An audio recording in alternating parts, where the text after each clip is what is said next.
Yes, this one is the thick filament, और thick filament में केवल एक ही प्रोटीन होता है जिसका नाम क्या है, जिसका नाम मायोसिन है। ध्यान से देखिए इधर, मायोसिन की जो स्मॉल यूनिट्स होती हैं या उनको हम सब यूनिट्स कहते हैं, ये मीरोमायोसिन होती हैं। मीरोमायोसिन में दो हैं, एक एल लाइट मीरोमायोसिन और दूसरा H that is heavy meromyosin. तो दो प्रकार के ये meromyosin, light meromyosin and heavy meromyosin. Heavy meromyosin में ये इसका हेड है, हेड पर इसके बाइंडिंग साइट होती है जो कि फाइब्रस एक्टिन के जी एक्टिन मोनोमर से जुड़ता है। दूसरी साइट यहाँ पर एटीपी को जोड़ने के लिए होती है, एटीपी बाइंडिंग साइट होती है this one, and this one is for the binding with actin. ठीक है, क्या है, कोई कंफ्यूजन? ये तो हम आपको बताएंगे। इस पर एटीपी मॉलिक्यूल बाइंड करता है, SCF1 पिगमेंट कहते हैं इसको, सब fragment 1 SCF1, and this has the ATPase action. क्योंकि एटीपी को ब्रेक करके, क्योंकि आपको पता है ना कि अभी आगे बताएंगे कि एनर्जी किस तरह से रिलीज हो रही है, फिलहाल इतना जान लो अभी कि ये बाइंडिंग साइट है एडेनोसिन ट्राइफॉस्फेट के लिए, और इसमें एटीपी एज एक्शन होता है। ये चीज हम यहां पर मेंशन कर सकते हैं, विद एटीपी एज एक्शन। ठीक है, और इस फ्रेगमेंट को हम SCF1 भी कहते हैं, सब फ्रेगमेंट 1। तो SCF1 हैज, हेड में SCF1 SCF2 होता है, तो SCF1 has the bind ATPase action. ATPase action क्या है हम अभी आगे डिस्कस करेंगे। तो दो बाइंडिंग साइट इसमें है। तो this was all about the myosin. Myosin के अतिरिक्त इसमें और कोई दूसरा प्रोटीन नहीं पाया जाता है, इसलिए जो थिक फिलामेंट है it is purely made up of myosin. ठीक है, अब मसल को उसका कॉन्ट्रैक्शन कैसे होता है, हम इसको समझने के पहले हम ये जान लें कि मसल का हमारे नर्वस सिस्टम से क्या रिलेशनशिप होता है। क्योंकि जो हमारी मसल है ये एक इफेक्टर ऑर्गेन की तरह काम करती है। Do know effector organ, what is that? ये इफेक्टर ऑर्गेन्स कौन होते हैं? इफेक्टर ऑर्गेन्स एक सर्वेंट की तरह आपकी बॉडी के अंदर होते हैं, जो कि सेंट्रल नर्वस सिस्टम के सर्वेंट की तरह होते हैं। यानी आपका सेंट्रल नर्वस सिस्टम आदेश करेगा और effector organ yes my Lord के मोड में रहेंगे और वो उसके आदेश का पालन करेंगे। जैसे उदाहरण के लिए अभी आपको एक स्टिमुलस मिलता है कि आपके सामने सांप आ रहा है, आपने अपनी आंखों से देख लिया, ये विजुअल स्टिमुलस है जो आपने प्राप्त कर लिया, राइट। प्राप्त करने के बाद अब वहां पर रिसेप्टर कौन होगा? What is the receptor? भाई सांप को देखा आपने, रिसेप्टर कौन है? आपकी आंखें, आईज। विजुअल स्टिमुलस के लिए रिसेप्टर कौन होता है? वो हमारी आंखें होती हैं, विजुअल। तो हमने उसको देख लिया आते हुए, अब वो क्या करेगा? जब हमने उसको देख लिया तो ये एक तरीके का अर्जेंट स्टिमुलस होता है। तो विदाउट गेटिंग प्रॉपरली एनालाइज्ड, इसकी इस सिचुएशन की एनालिसिस करने की स्थिति में हम नहीं हैं, because this is an urgent type of stimulus, right. तो इस तरीके की स्टिमुलस को हम ब्रेन को न भेजकर कहाँ भेजते हैं? ये रिसेप्टर्स सीधे इस स्टिमुलस को लेकर के आपके स्पाइनल कॉर्ड को आते हैं, और आपको पता है कि स्पाइनल कॉर्ड ऑर्डर पास करता है without making any analysis, without doing any analysis. किसी भी प्रकार का सोच विचार किए बगैर ये सीधा क्या करेगा? ऑर्डर पास कर देता है। अब ये ऑर्डर किसको जाता है? जाहिर सी बात है, सांप से बचकर आपको भागना है तो अपने पैरों पर ही चलकर भागेंगे, तो आपके पैर को ऑर्डर हो गया। अब आपका पैर जो है किस चीज़ से बना हुआ है? हड्डी से बना है, और किससे? मसल से बना हुआ है। तो मसल्स यहाँ पर क्या है? वो कॉन्ट्रैक्ट और रिलैक्स करेंगी और अपने पैरों पर चलकर आप भाग जाएंगे। तो यहाँ पर आपके पैर की जो मसल्स होती हैं ये इफेक्टर ऑर्गेन होते हैं। किसके आदेश का पालन कर रहे हैं? स्पाइनल कॉर्ड के आदेश का पालन कर रहे हैं, इसलिए ये इफेक्टर ऑर्गेन होगा। कोई डाउट? No doubt. अब वही रिलेशनशिप हम आपको यहां पर दिखा रहे हैं। आपको पता है कि नर्वस, इधर वाला मिटा देंगे, नर्वस सिस्टम में जो कंपोनेंट्स होते हैं उनमें एक तो सेंट्रल नर्वस सिस्टम होता है और दूसरा कौन होता है? पेरिफेरल नर्वस सिस्टम होता है। Central nervous system and peripheral nervous system, ये रिसेप्टर्स हैं।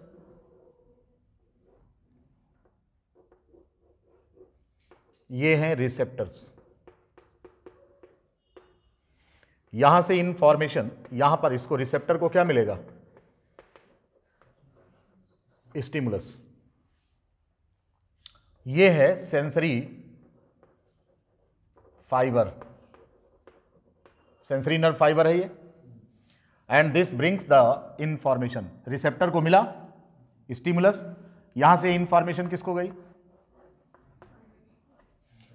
सीएनएस। अब इसमें चाहे ब्रेन रख लो चाहे स्पाइनल कॉर्ड रख लो, according to the type of stimulus, whether it is of normal type और अर्जेंट टाइप। यहां से जब ऑर्डर पास होता है, this one is the order, इसको लेकर के कौन चलेगा, मोटर फाइबर, हम मोटर को इफरेंट भी कहते हैं। ये मोटर फाइबर किससे संबंध करेगा,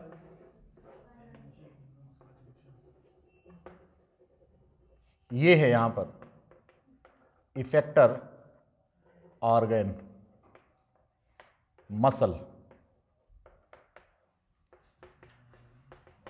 बस यहां पर यह जो स्ट्रक्चर है, ये पूरा स्ट्रक्चर, इसको हमने इस डायग्राम में यहां पर दिखाया है डिटेल में। बात समझ गए होंगे कि इस प्रकार से जब स्टिमुलस प्राप्त होता है रिसेप्टर को, तो सेंसरी फाइबर यहां से सेंट्रल नर्वस सिस्टम को इंफॉर्मेशन ले जाएंगे।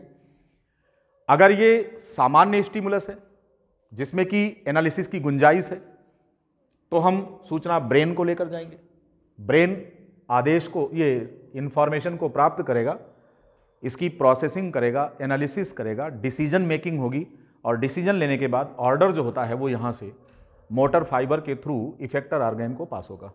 अगर ये स्पाइनल कॉर्ड को जाता है तो एनालिसिस नहीं होगी, केवल ऑर्डर पास होगा, क्विक डिसीजन होगा और फिर इसके बाद ऑर्डर पास होगा। तो ये पूरा एक्शन जो है रिफ्लेक्स एक्शन कहलाएगा, और यहाँ पर इन्वॉल्व होगा आपका स्पाइनल कॉर्ड और ये इफेक्टर ऑर्गन्स होते हैं। तो मोटर फाइबर के थ्रू ही ऑर्डर आता है। मोटर फाइबर के साथ मसल फाइबर का जो संबंध है, it is known as myoneural junction, जहां पर ये उसको कनेक्ट करता है। इस पॉइंट को हम मोटर एंड प्लेट भी कहते हैं, यहां लिखा हुआ है मोटर एंड प्लेट, या इसी को हम मायोन्यूरल जंक्शन कहते हैं। दिस वन मायोन्यूरल जंक्शन कहते हैं इसको, दिस वन, ये क्योंकि ये मोटर फाइबर है, मोटर फाइबर की ये नर्व एंडिंग है और नर्व एंडिंग मसल के साथ संबंध बनाएगी, तो इसको हम मायोन्यूरल जंक्शन भी कहते हैं, या इसी को मोटर एंड प्लेट कहा जाता है। लेकिन ये पूरी मशीनरी जो है, जिसमें कि मोटर फाइबर भी इन्वॉल्व है और मसल फाइबर, इन दोनों से मिल करके ये कंप्लीट स्ट्रक्चर एक मोटर यूनिट कहलाता है। तो यहां पर आपको किसी प्रकार का कंफ्यूजन ना हो, तो इसको आप जाने रहिए कि motor end plate, it is the connection point between the motor fibres and muscle fibre.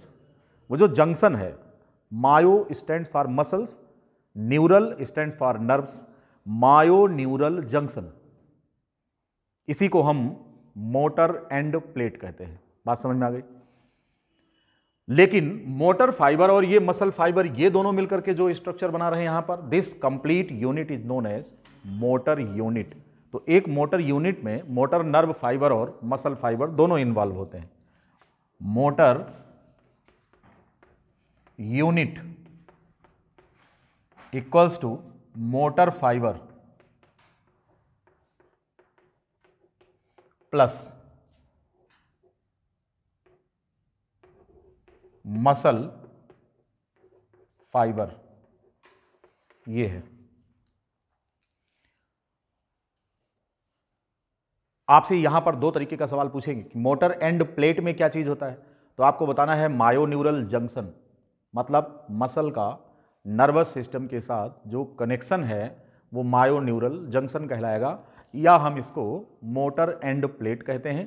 और दूसरा कि अगर हम मोटर यूनिट की बात करें तो इसमें दोनों चीजें शामिल होंगी, मोटर फाइबर्स भी और मसल फाइबर, दोनों मिलकर के एक मोटर यूनिट बनाते हैं।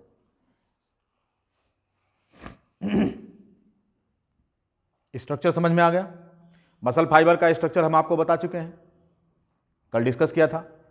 बस इसमें एडिशनल कौन है, केवल ये मोटर फाइबर है। मोटर फाइबर का ये नर्व एंडिंग है जो इसके साथ कनेक्शन कर रहा है, इसको हम क्या बोल रहे हैं, मायोन्यूरल जंक्शन बोल रहे हैं। अब हम चल रहे हैं डिस्कशन करने कि हमारे मसल में कॉन्ट्रैक्शन कैसे होता है, mechanism of contraction of muscle, इस पर चर्चा करेंगे।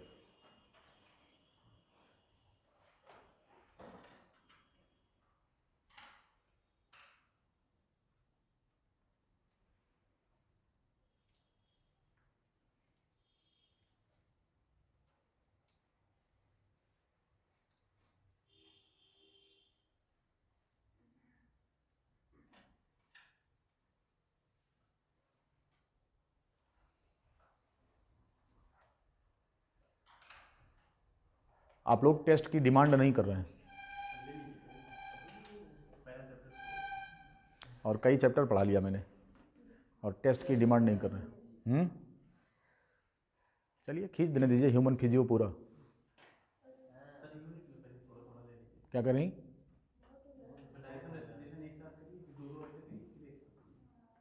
एक एक चैप्टर का टेस्ट होगा, एक साथ सभी चैप्टर का नहीं हो सकता, पहले एक एक का होगा। इसमें एक एक एक 3 चैप्टर के माइनर टेस्ट होंगे और चौथा टेस्ट मेजर होगा जिसमें वो तीनों चैप्टर शामिल होंगे। इस प्रकार होता है टेस्ट का नियम यही है कि पहले 3 माइनर बाद में एक मेजर, जिसमें फिर तीनों चैप्टर शामिल होंगे। टेस्ट देने से आपकी असली पोजीशन पता चलती है कि आप कहाँ पर हैं, कहाँ गड़बड़ी कर रहे हैं, क्या ज़रूरत है। उससे एक इंडक्शन मिलता है, एक स्टिमुलस मिलता है आपको कि नहीं यार अभी तो हम कहीं नहीं हैं, खाली पढ़ रहे हैं। तो इसलिए टेस्ट से अपनी पोजीशन पता चलती है। मैंने पहले भी आपसे कहा था न्यू ईयर में, अब तो 2-4 दिन बचा हुआ है, न्यू ईयर से शुरू करते हैं, जनवरी से, जनवरी के पहले सप्ताह से टेस्ट शुरू करते हैं। चलिए इसको मिटा रहे हैं और हम अब बात कर रहे हैं कि मसल हमारी जब कॉन्ट्रैक्ट करती है तो क्या स्थिति बनती है।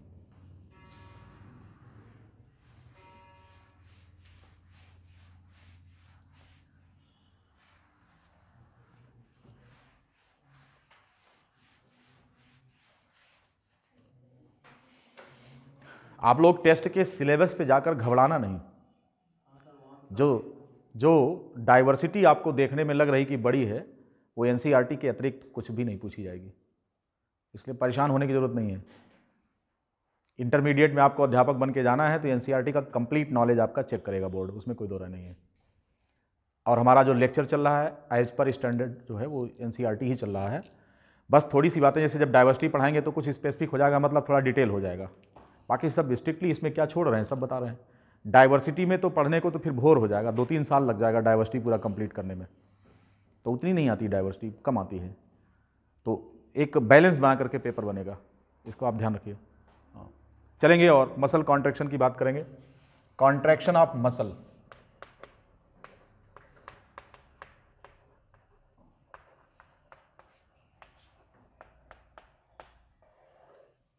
अब आपको मालूम है कि स्टिमुलस मसल को प्राप्त होगा।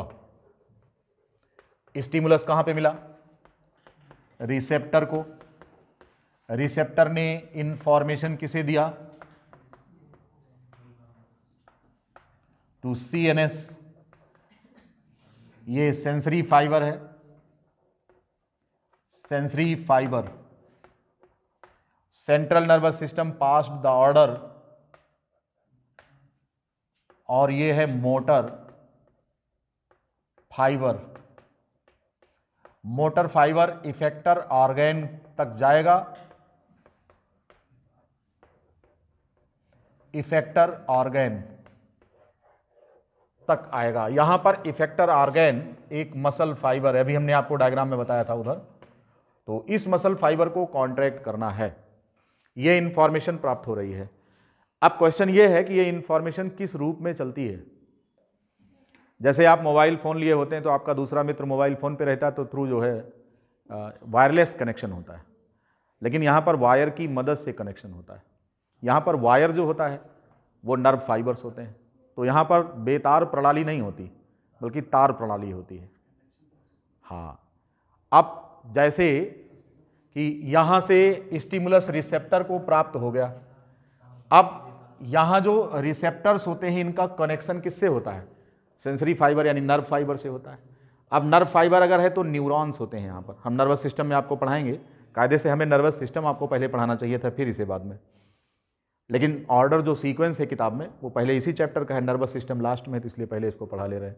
तो रिसेप्टर से एक सेंसरी नर्व यहाँ से निकल रही है। सेंसरी नर्व से जो इन्फॉर्मेशन जाती है that is in the form of nerve impulse, एक प्रकार के पोटेंशियल के रूप में जाता है। जैसे बिजली के तार में इलेक्ट्रिकल पोटेंशियल मूव करता है। What do mean bye potential? How can you define the potential? है चार्ज, चार्ज का मतलब पोटेंशियल से कुछ भी नहीं है। हाँ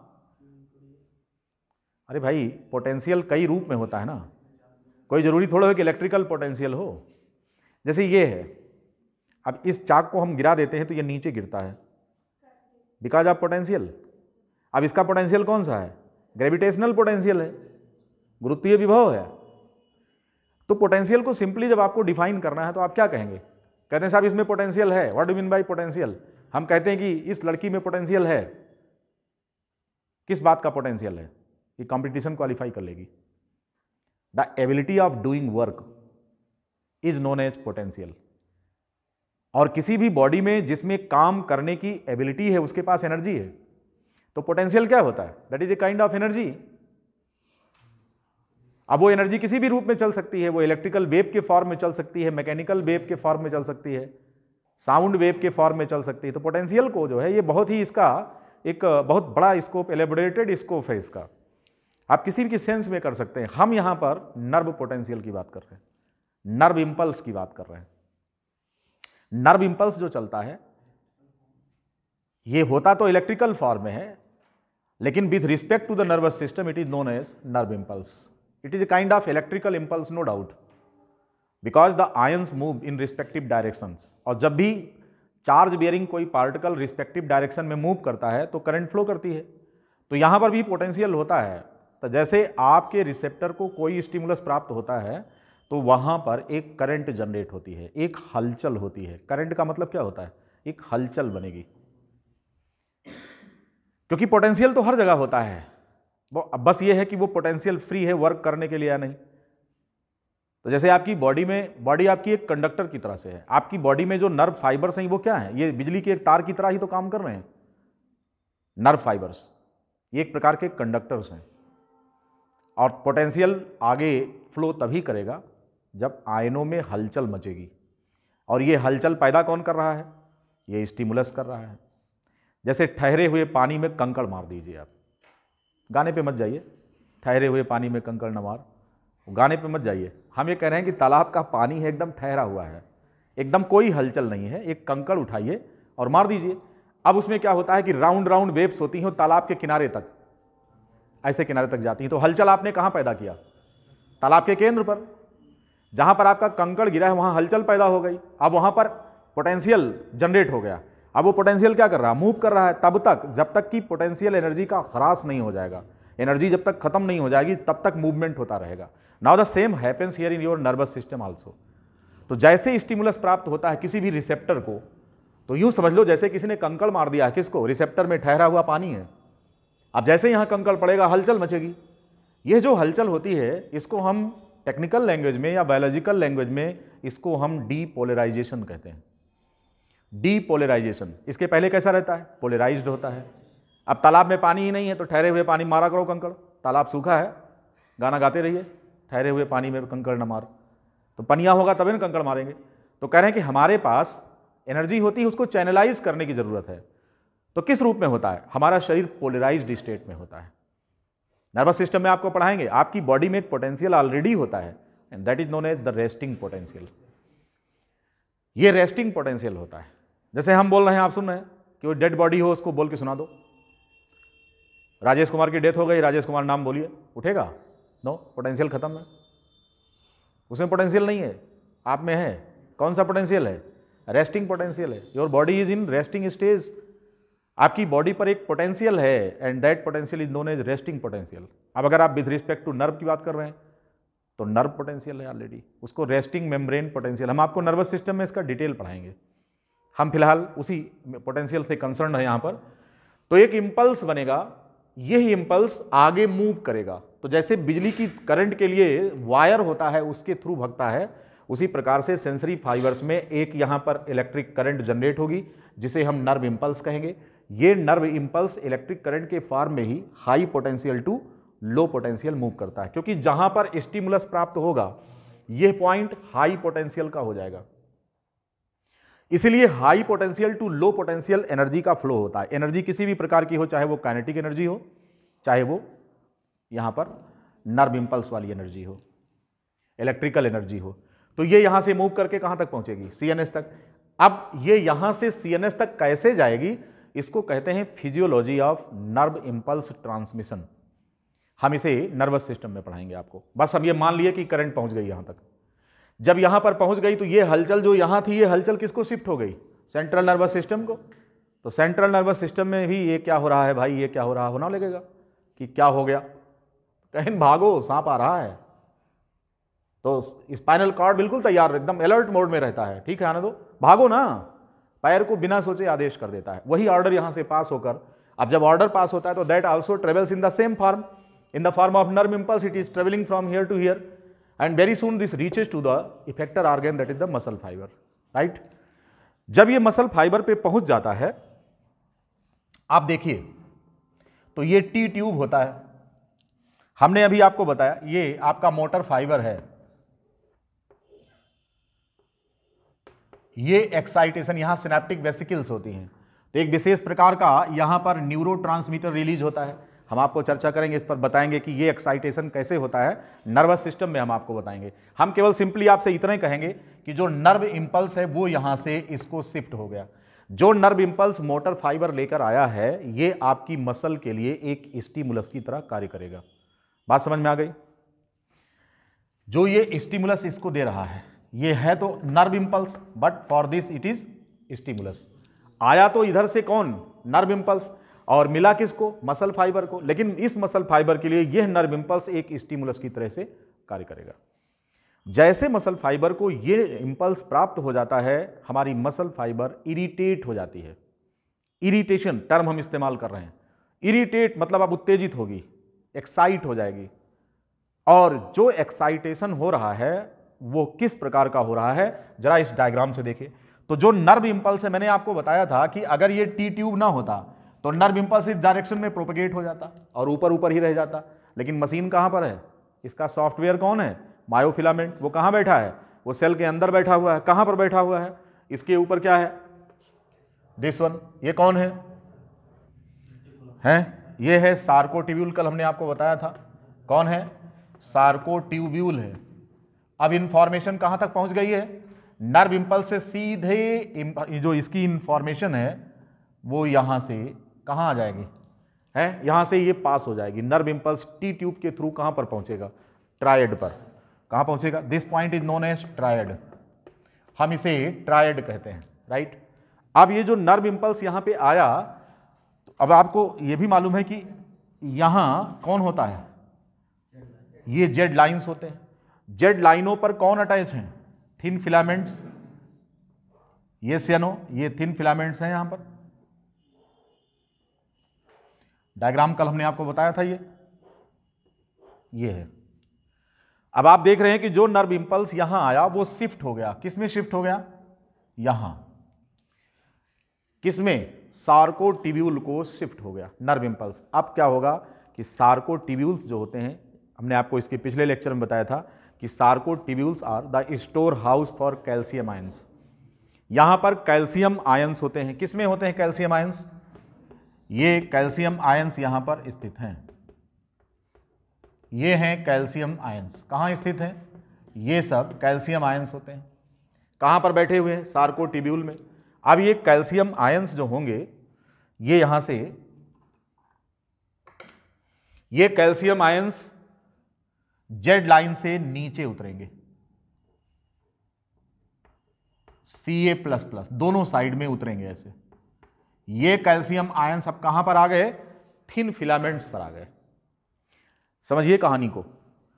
मोटर फाइबर ने इंपल्स स्टिमुलस के रूप में ट्रांसफर कर दिया। किसको? मसल फाइबर को। सार्कोलेमा पर ये आ गया। सार्कोलेमा अंदर की तरफ धंसकर टी ट्यूब बना रही है। मैंने आपको बताया था this structure is T tube, बताया था। ये स्ट्रक्चर टी ट्यूब है।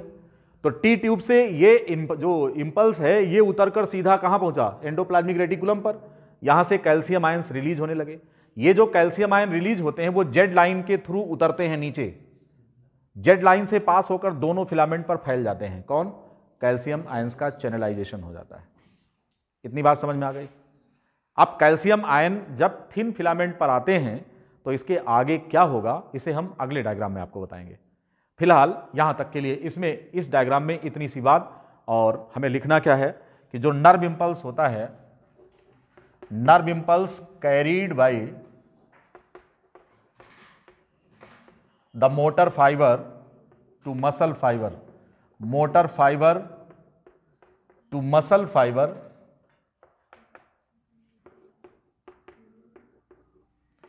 pass through the T tube, ये T ट्यूब से पास होता है, and reach to sarcotubule, cause the release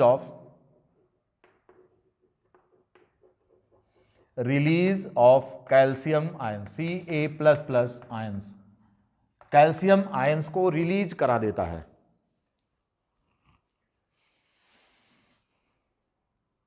ये जो नर्व इंपल्स है जिसको कि मोटर फाइबर लेकर आया है, ये मसल फाइबर के लिए एक स्टिमुलस की तरह काम करेगा।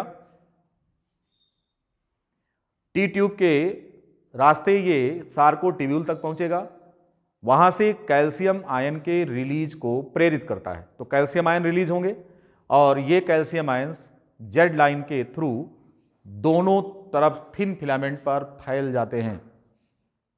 आगे क्या करेंगे हम आपको बताएंगे। तो कैल्शियम आयंस जो होते हैं through the Z lines pass to the thin filament,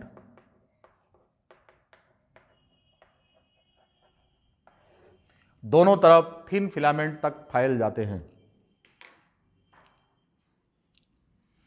आगे क्या होगा इसको हम दूसरे डायग्राम में समझेंगे, फिलहाल इस फिगर में इतनी सी बात। आगे से हम बताएंगे कि कैल्शियम आयंस जो हैं ये थिन फिलामेंट तक पहुंच चुके हैं।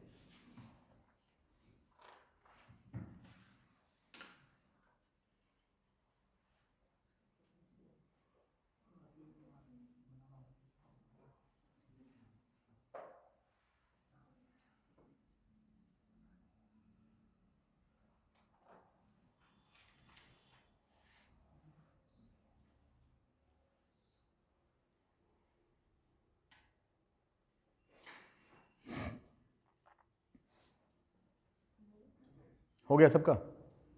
नेक्स्ट अगला डायग्राम अब देखेंगे। जिस समय कैल्शियम आयंस थिन फिलामेंट पर पहुंच गए, फिर आगे क्या होता है इसे देखेंगे।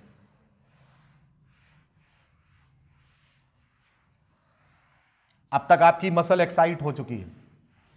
जब एक्साइट नहीं थी तो वो रेस्टिंग स्टेज में थी, और जब मसल रेस्टिंग स्टेज में थी तो पहले उसे देख लीजिए कि क्या था, और जब आपकी मसल एक्साइट हो गई तो क्या है।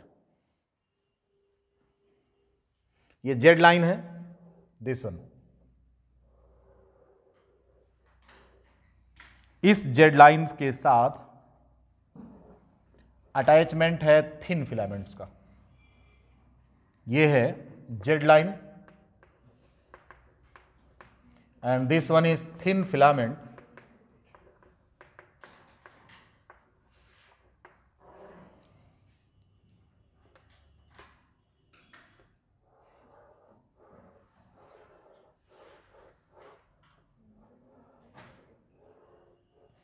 ये कौन है? ये थिक फिलामेंट है।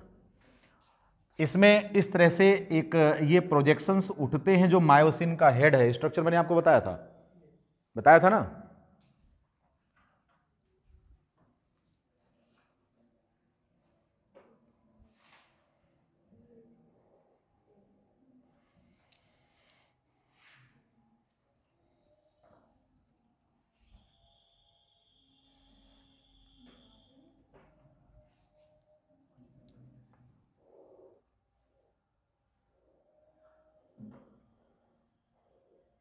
ये थिन फिलामेंट है और ये मायोसिन हेड है, और ये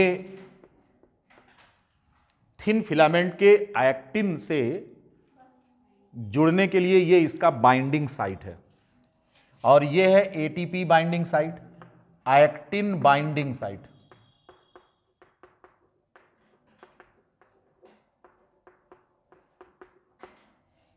this one is thick filament,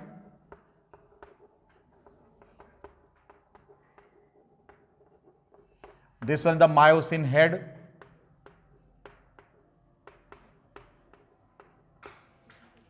और ये जो है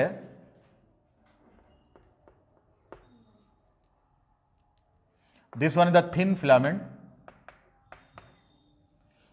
और ये है बाइंडिंग साइट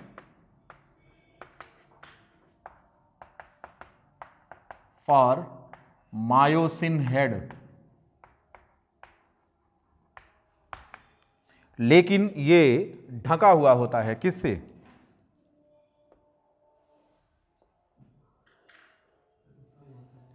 जो ट्रोपोनिन है, हम इसे TNI बोलेंगे, इनहिबिटरी यूनिट ऑफ ट्रोपोनिन। और यहां पर हम केस नंबर 1 दिखाएंगे। ये पहली सिचुएशन है, रेस्टिंग स्टेज है।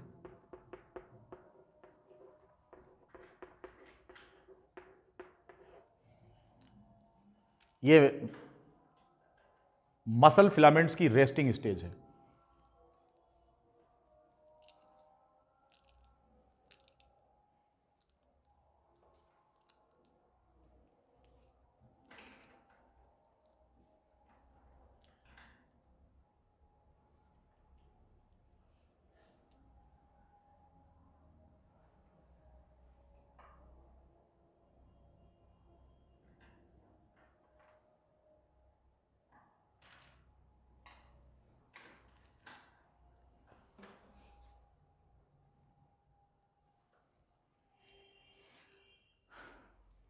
लिख लिया है। थिन फिलामेंट जो है ये जेड लाइन से अटैच्ड है। थिन फिलामेंट पर ये एक्टिन पर उपस्थित साइट है जो कि मायोसिन हेड से जुड़ेगा, इसलिए लिखा है binding site for myosin head. और मायोसिन हेड पर एक्टिन के बाइंडिंग के लिए होता है साइट, ये इसके साथ अटैच होता है। लेकिन बीच में कौन है? TNI, जो कि एक अवरोधक के रूप में यहां पर बैठा हुआ है, एक बैरियर के रूप में यहां पर है। और एक्टिन और मायोसिन हेड के बीच का अटैचमेंट नहीं हो पाए, इसके लिए ये जो है इसको इनहिबिट किए रहता है। इसलिए ट्रोपोनिन की इस यूनिट को हम TNI कहते हैं, इनहिबिटरी यूनिट। इसको इनहिबिटरी यूनिट क्यों कहते हैं? इनहिबिट माने रोकना। क्या रोक रहा है? ये एक्टिन और मायोसिन के बीच बनने वाले कॉम्प्लेक्स को रोक रहा है, बनने नहीं दे रहा है। क्योंकि जैसे ये कॉम्प्लेक्स बनेगा, इस कॉम्प्लेक्स का नाम क्या हो जाएगा? एक्टोमायोसिन कॉम्प्लेक्स हो जाएगा। मसल कॉन्ट्रैक्शन के लिए एक्टोमायोसिन कॉम्प्लेक्स का बनना जरूरी है। ये बात समझ में आ रही है? एक्टोमायोसिन कॉम्प्लेक्स का बनना जरूरी है। किस काम के लिए? मसल के कॉन्ट्रैक्शन के लिए। ठीक है। लेकिन ये रेस्टिंग स्टेज में जब हमारी मसल कॉन्ट्रैक्ट नहीं कर रही है, तो चूंकि वो कॉन्ट्रैक्ट नहीं कर रही है, इसलिए एक्टिन और मायोसिन के बीच कॉम्प्लेक्स बनने की कोई जरूरत नहीं है। आप इस सिचुएशन से थोड़ा अलग सोचिए कि अगर हम ये मान लें कि एक्टोमायोसिन कॉम्प्लेक्स हरदम बना है, तो आपकी मसल परमानेंटली एक्टिव मोड में रहेगी और कॉन्ट्रैक्शन की स्टेज में रहेगी, वो रिलैक्स नहीं हो पाएगी। बात समझ रहे हैं? एक्टोमायोसिन कॉम्प्लेक्स हमेशा के लिए बना रहेगा, तो आपकी बॉडी स्टिफ रहेगी, पूरे शरीर में अकड़न रहेगी, स्ट्रेट। ऐसा कब होता है? डेथ के 4 घंटे बाद होता है। डेथ के 4 घंटे बाद। इस कंडीशन को रीगर मोर्टिस कहा जाता है। Rigger mortis. डेड बॉडी को देखा होगा कि 4-5 घंटे जिस स्टेज में रहेगा, अगर डेथ होते समय हाथ में झंडा है और झंडा उठाए हुए आदमी की डेथ हो जाए और वैसे उसी स्टेज में रहे लंबे समय तक, तो वो हाथ फिर इसी मोड में रहेगा, वो रिलैक्स नहीं होगा। इसका कारण ये है क्योंकि एक्टोमायोसिन कॉम्प्लेक्स परमानेंट बन जाता है। एक्टोमायोसिन को बनाने के लिए भी एटीपी की ज़रूरत है और उसको खोलने के लिए भी एटीपी की ज़रूरत है। बात को समझिए।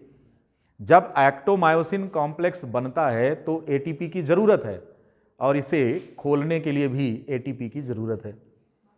अब जिस समय बॉडी डेथ के कगार पर थी, मौत के करीब थी, तो अकड़न थी शरीर में, झंडा हाथ में था, मान लो कोई सेनानी की डेथ हो रही है, और वो उसको गोली लग गई और हाथ में झंडा लिया, लेकिन बहुत बहादुर है, सेना बहादुर है हमारी, तो वो जिस स्टेज में है, इस स्टेज में उसकी डेथ हो गई। अगर उदाहरण के लिए मैं एक कंडीशन आपको मैं प्रस्तुत कर रहा हूँ यहाँ पर कि ऐसे अगर है वो, अब डेथ हो गई तो बॉडी में थोड़ी देर तक, आपने कहा कि 4 से 5 घंटे तक कोई क्रिया नहीं होगी इस प्रकार की रीगर मॉर्टिस की, यानी कि बॉडी में स्टिफनेस नहीं होगी। उसका कारण क्योंकि शरीर के अंदर जितना स्टोर्ड एटीपी होता है उससे यह मतलब नहीं है कि आप एलाइव हैं या फिर नहीं हैं। एटीपी से इससे कोई मतलब नहीं है। जितना एटीपी बनाकर आपने अपने शरीर में रख लिया है वो अपना भरपूर काम करता रहेगा, यानी कि 3-4 घंटे तक बॉडी की सेल में भी डेथ नहीं होती है। शरीर का डेथ होने का यह मतलब नहीं है कि शरीर की सारी कोशिकाएं ऑल ऑफ सडन उनकी डेथ हो गई है। आप ब्रेन डेड डिक्लेयर किए गए हैं, बॉडी सेल्स डेड डिक्लेयर नहीं हुए हैं। इसीलिए क्या होता है कि डेथ के बाद आइज या और तमाम वाइटल ऑर्गन्स हैं वो उनका डोनेशन हो सकता है, क्योंकि उनकी सेल्स लिविंग कंडीशन में रहती हैं। अब किसी भी सेल को डेड होने के लिए आपके शरीर का जिंदा रहना जरूरी नहीं है लिविंग में काम करने के लिए। जैसे कोई सेल है आपका लिविंग में काम कर रही है तो बॉडी डेड हो गई, लेकिन बॉडी के तमाम organ still in working mode होते हैं। उसका कारण कि उनको 2 ही चीज़ से मतलब है, न्यूट्रिएंट मिले और ऑक्सीजन मिले और एटीपी भरपूर बने। तो होगा क्या कि मेटाबॉलिज्म उनकी कब बंद होगी? जब सेल की सप्लाई बंद हो जाएगी। और सेल की सप्लाई कौन कर रहा है? ब्लड कर रहा है। क्योंकि डेथ, जब आप ब्रेन डेड डिक्लेयर होते हैं तो आपका हार्ट भी वर्क करना बंद कर देता है, पल्स खत्म हो जाती है, तो फिर बॉडी ऑर्गन्स में ब्लड की सप्लाई रुक जाती है। क्रम से वो ऑर्गन्स पहले डेड होने लगते हैं जिनको कि एटीपी की ज्यादा जरूरत होती है। जैसे आपका ब्रेन है, ज्यादा कैलोरी चाहिए इसको, तो इसको सप्लाई जैसे बंद होगी ब्रेन काम करना बंद कर देगा। बात समझ में आ गई? लेकिन तमाम ऑर्गन ऐसे हैं जो तुरंत डेड नहीं होते, उनमें जो स्टोर्ड एटीपी है उससे काम चलाते हैं। पहले तो जितना ग्लूकोज अंदर है उसको यूज कर लेंगे, अब ग्लूकोज बाहर से आ नहीं रहा है तो अब वो जो स्टोर्ड एटीपी है उस पर अब धीरे धीरे एटीपी एग्जॉस्ट करेगा। क्यों? क्योंकि आप वार्म ब्लड एनिमल है तो बॉडी का टेम्परेचर भी मेंटेन करना है, ठीक है? तो एटीपी थोड़ी देर तक हीट जनरेट करेगा तो बॉडी गर्म रहेगी। मौत के तुरंत बाद बॉडी की गर्मी नहीं जाती है, 3-4 घंटे बाद शरीर ठंडा होता है। इसका सबसे अच्छा उदाहरण है कि प्लास्टिक के थैले में मुर्गा कटवा के ले आइए। अब मुर्गे का मांस जो है जिस पॉलीथीन में रखेंगे वो जलने लगेगा, क्योंकि उतना गर्म होता है, वो धीरे धीरे करके क्या होगा, ठंडा हो जाएगा। तो बॉडी में जो एडेनोसिन ट्राइफॉस्फेट स्टोर्ड रहता है वो काम करता रहता है, इसीलिए मसल्स में स्टिफनेस थोड़ी देर तक नहीं आती है, उसके बाद आती है इसमें स्टिफनेस। इस कंडीशन को हम पोस्टमार्टम चेंज कहते हैं। पोस्टमार्टम चेंज का मतलब चेंजेज आफ्टर डेथ। तो ये 4-5 घंटे बाद शुरू होता है। जितना स्टोर्ड एटीपी आपकी बॉडी में है वो काम करेगा, इसीलिए कुछ देर तक स्टिफनेस नहीं आती है, लेकिन बाद में आपके शरीर में स्टिफनेस आने लगती है। तो हमने आपको वही बताया कि एक्टोमायोसिन कॉम्प्लेक्स को बनाने के लिए भी एटीपी चाहिए और इसे खोलने के लिए भी एटीपी चाहिए। 2 तरफा यूज है एटीपी का। आइए देखते हैं। अब हम कह रहे हैं कि हमारी मसल फाइबर रिलैक्स मोड में है, तो अगर ये रिलैक्स मोड में है तो हो क्या रहा है? अगर ये रिलैक्स मोड में है तो ऐसी कंडीशन में जो एक्टिन पर जो बाइंडिंग साइट है it is masked by TNI। इसका मास्क चढ़ा हुआ, मास्क समझते हैं, मुखौटा, cover. Now this site is not open for myosin to bind with it. तो यही बात लिखेंगे in resting stage, in resting stage. What do mean by resting stage? Resting stage का मतलब नो स्टिमुलस अवेलेबल, कोई स्टिमुलस उपलब्ध नहीं है मसल के लिए, मसल को स्टिमुलस नहीं मिल पा रहा है तो वो रिलैक्स मोड में रहेगी। क्या होगा कि the binding site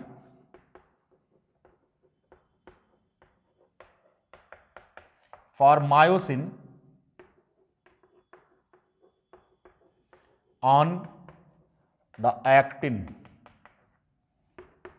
is masked with the TNI and not exposed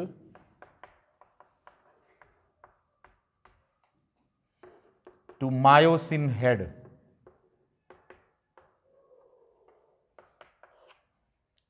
ये है कहानी।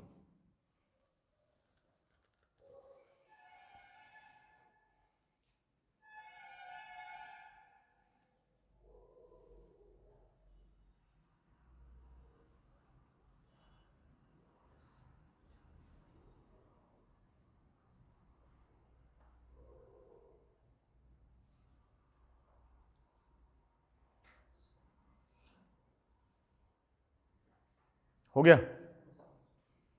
तो कह रहे हैं कि साहब ये जो साइट है it is not open to myosin head, why? It is being masked by the TNI. जो ट्रोपोनिन इनहिबिटरी यूनिट इसकी है उसने इसे घेर रखा है, ये ओपन नहीं है। अब क्या होगा कि मायोसिन इसके फ्रंट पर है तो, परंतु बीच में टीएनआई होने की वजह से ये इससे बॉन्ड नहीं बना सकता, और जब तक इससे कनेक्ट नहीं होगा एक्टोमायोसिन कॉम्प्लेक्स नहीं बनेगा।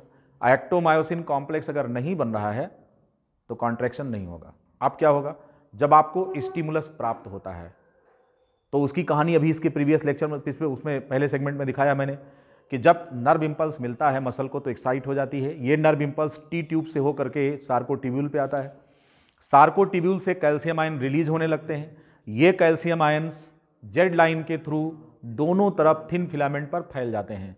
अब मान लो कि रेस्टिंग के बजाय अब क्या हो गया, अब एक्शन स्टेज है। क्या चीज है अब यही चीज एक्शन स्टेज है। अब आपको मालूम है कि फटाफट यहां से कौन आने लगेंगे, कैल्शियम आयंस यहां पर आएंगे। इन कैल्शियम आयंस को कौन सी साइट बांधेगी, टीएनसी बांधेगी। तो ये जो कैल्शियम आयंस हैं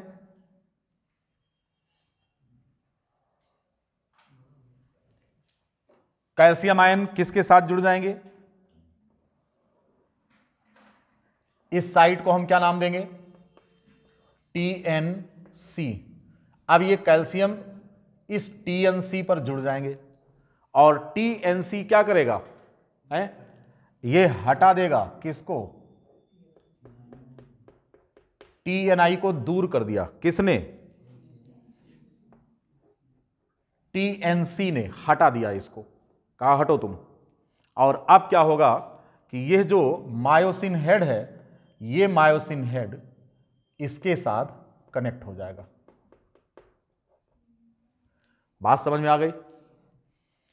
अब इस चीज को हम लिखेंगे कि एक्शन स्टेज में क्या होगा, calcium ions released from the sarcotubule, sarcotubules reach to the thin filament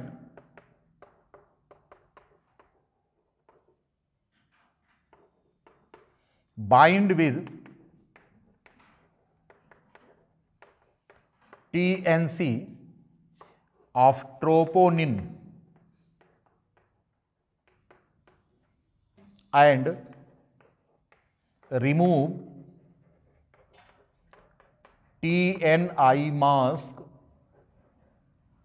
open the site for myosin head and actomyosin complex, myosin complex formed। और इस प्रकार से एक्टोमायोसिन कॉम्प्लेक्स का फॉर्मेशन हो जाता है। इस काम में एक एडिनोसिन ट्राइफॉस्फेट की जरूरत पड़ेगी, 1 ATP required. Adenosine triphosphate ADP और इनऑर्गेनिक फॉस्फेट में टूट जाएगा। एक्शन होगा किसका, ATP एज। यहां पर ATP एज कौन है, SF1 सब फ्रेगमेंट 1। यही ATP एज की तरह एक्शन, क्योंकि जो ये साइट है किसके लिए है, एडिनोसिन ट्राइफॉस्फेट के लिए। ATP के लिए, तो ये किस में चेंज हो जाएगा, ADP में, और इनऑर्गेनिक फॉस्फेट में चेंज हो जाएगा। ATP इस साइट पर जुड़ेगा और स्प्लिट करेगा ADP और इनऑर्गेनिक फॉस्फेट में, और इस एनर्जी का यूज करके एक्टोमायोसिन कॉम्प्लेक्स बन जाएगा।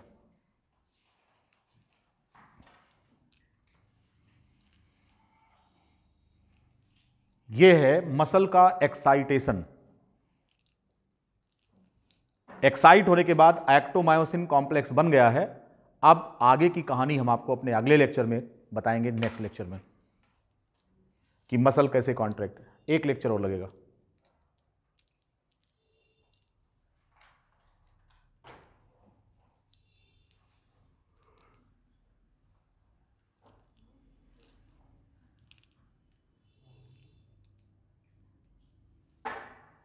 एक्टोमायोसिन कॉम्प्लेक्स बन चुका है और मसल पूरी तरीके से तनाव में है, एक्साइटेड कंडीशन में है।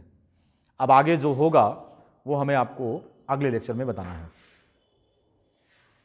ठीक है, इसमें कोई क्वेश्चन किसी को? No question.